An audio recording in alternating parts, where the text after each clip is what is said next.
Okay. Are ready? Yes. Hi, my name is Yolande Poirier from Oracle Technology Network, and I'm here at Devoxx today talking with Stephan. Hey. Stephan, hi. Hello, Yolande. So how Welcome back. Thank you. So how is Devoxx going?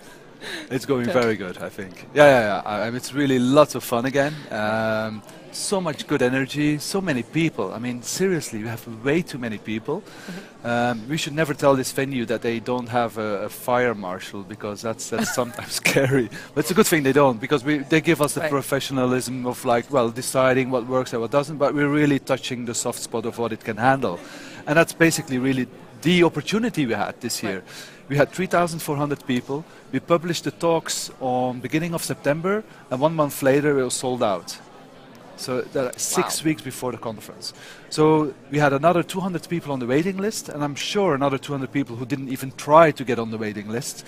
So that was definitely, strangely, I wasn't expecting that, because I started and pushed really with Antonio and the Parleys JUG Devoxx France, and we were hoping then to offload Belgium and have the French go to Paris and let them stay there and enjoy Devoxx France, but it had the opposite effect.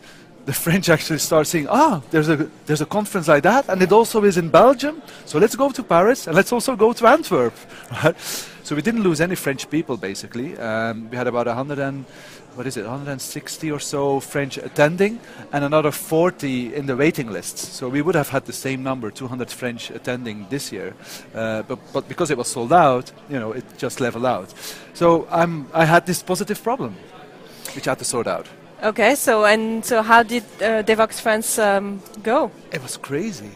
I mean, seriously, we were budgeting for like 600 people. The venue was basically, it could scale a bit. We had 1,200 people attending, and it was sold out 2 weeks in advance again. So I think the success factors there are, we give value for money, and it's the community driving it for the community. And I think that combination is really dynamite. Definitely in crises, financial crisis as we are experiencing, is that companies are looking at every dime that they spend. And if you look at the entrance fee, it's very democratic. We get the developers instead of the manager of the developers, because that's what you get when you ask 2,000 euros. So I think that combination, the value that you get, very good speakers and a really good atmosphere, that's the dynamite, and I think that's one of the successes. I think those are the factors of the success of the Devoxx brand. So what's next? Well, so the problem is that we still had 400 people that are really standing in the cold and can't come and experience this event.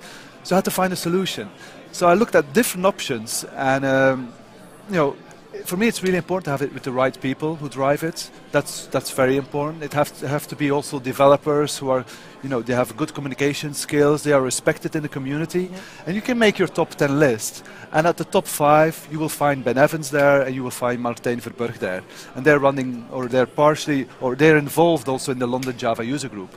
So I gave Ben a ring on Skype, of course, and I didn't have to convince him. I said, okay, I would like to do a Devoxx UK. Would you be interested in helping out? And said, yeah. They said, well, they did say, give us 1 hour. And within the hour, they said, yeah, we're going to do this. So, because there's no real developer Java-centric conference in London happening.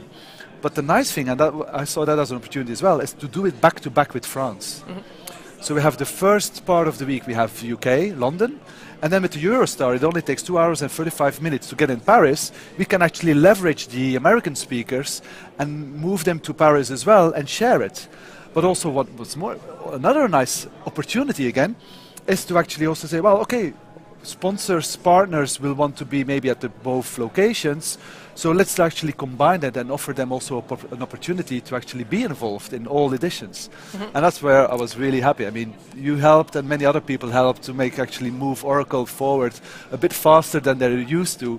And I need to say, if Roland Smart is looking at this video, I want to thank definitely Roland to make this happen, because he really moved and jumped probably through a few hoops, and we were able at least to announce at the keynote that Oracle is our platinum European partner for next year's Devoxxes. Right, So that means for the 3 conferences. 3 editions. Right. Yeah. And that's really great. I mean, that shows that Oracle also respects us. We, of course, respect you guys. But also, you know, it's a team effort. Right. I mean, without that support, we can't do a Devoxx. Because we can't get the engineers. We need to have the engineers from Oracle. We also need the money because it's really expensive. I mean, London and Paris is a lot more expensive than here. It really is. So if we only have to, you know, focus our efforts in talking one time for the 3 editions instead of 3 times separately, we're optimizing it, and that way we can, you know, move a bit faster in other things. Right. I mean, seeing the success as well. I mean, it's obvious that we should. Yeah. Support But of course, you we as still well. need to deliver, right? In UK, absolutely. I know France will not be a because problem. UK, I think we'll need to give it a bit of time, so it's going to be year by year. But the potential, it could be bigger than Belgium. I mean, seriously. So do you know how many people are in because they are the JUGs, right, organizing it? So how many people are on their mailing list? Well, I know how many UK people are here. 67. Yeah. So that's not a lot. No, that's not a lot at all. So that means we're still, like the London Java User Group has 3,000 members. Right. So if you can, a portion of that come to the event, and again with the same attitude, low entrance fee, community, fun, driven, content. So do you think that the Europeans don't really travel, or they don't know what's happening? It's going to be. I will let you know next year. Okay. I'll ask that question next year. Yeah, because it's not really hard to get with the what is the Eurostar here. It's also a few hours, so it's very easy to get here. We'll see. Maybe it's still a bit the mainland versus the islands. I don't know. But it's also a cost thing. I mean, you're losing one day in traveling. We'll see. So yeah, I'm really excited about it. Yeah, I know what the crazy thing is. When I started JavaPolis, I had this logo with a cup, and then the Eiffel Tower, the Big Ben, the Atomium, and so on. And that was 11 years ago. And now it's happening.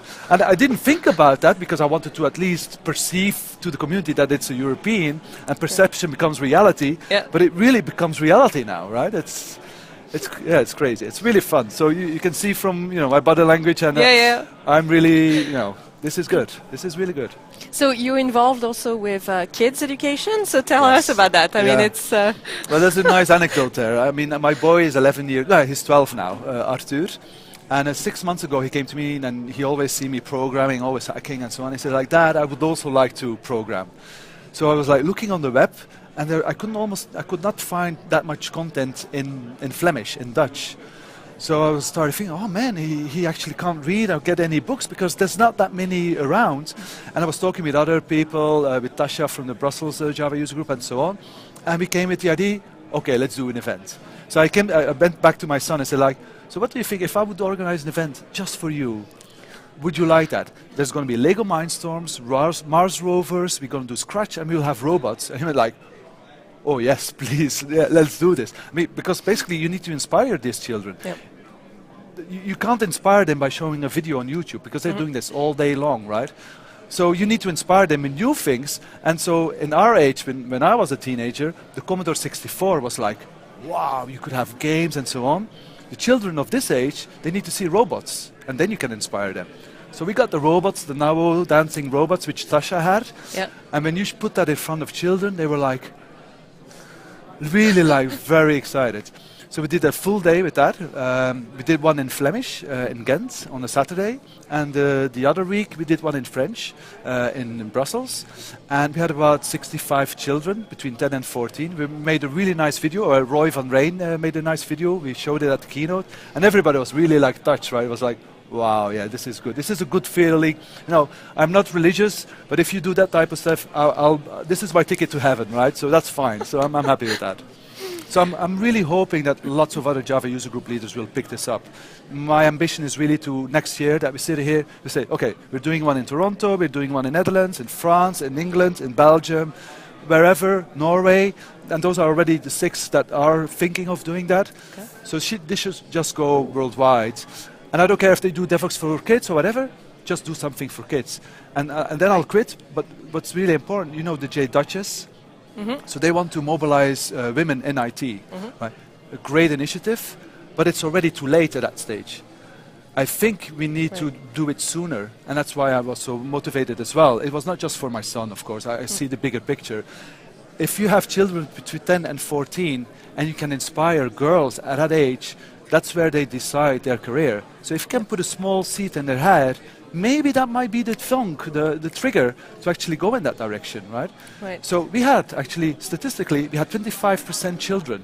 At Devoxx we have between 3 and 5%. So we're like losing, simplistically, we're losing, 20% of the women, of the girls, over 10 years' time. So we need to look into that and anticipate. And I think this type of initiatives could make a small difference. If it's only for 70 children, but if we have 10 countries, it could be 700 children.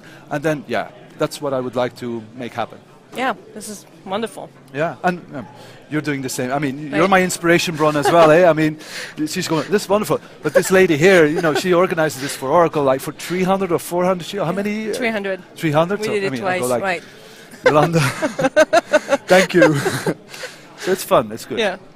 Yeah, no, and it's really inspiring them. It's really like transforming them from just being consumers into being like active users. Producing something. Exactly. Yes. Yeah. This is totally a different.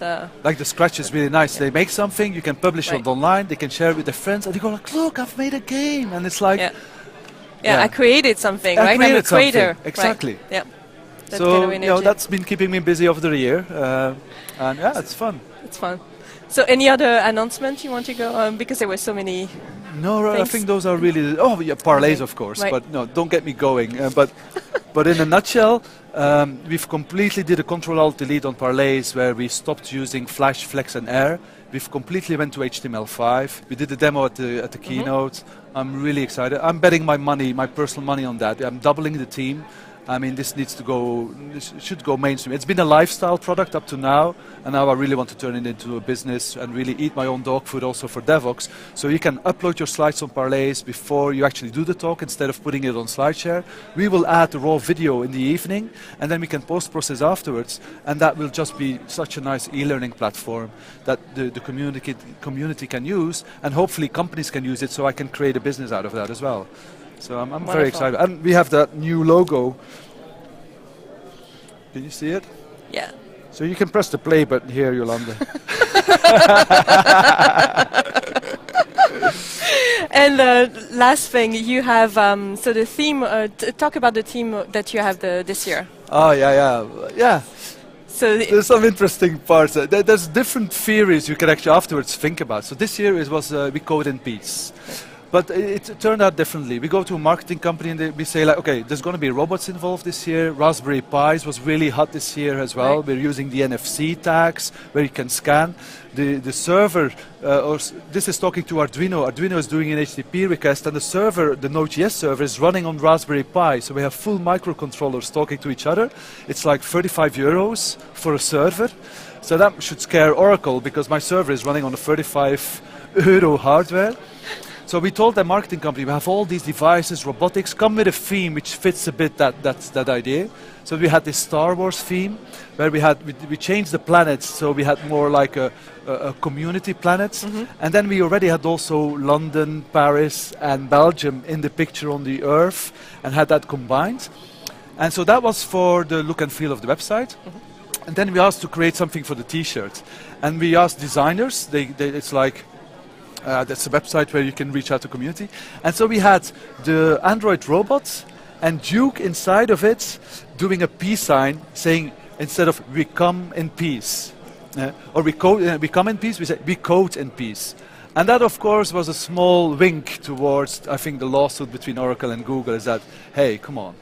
Get that shit sorted. I mean, it's already getting sorted, but yeah, Oracle is appealing, but I mean, we don't really like that stuff. We code in peace. Let's move it forward because it's hurting the Java community. And I think that visual is, for me, that's what it means for me. Right? When the designer made that, it was pure his visual artistic thing, right? It was nothing to do with it. But for me now, that's what it means, is that the community don't do this stuff. I mean, we need to work together, move it forward, and I think that's a symbolic image for that. Thank you so much, Stephan, for coming.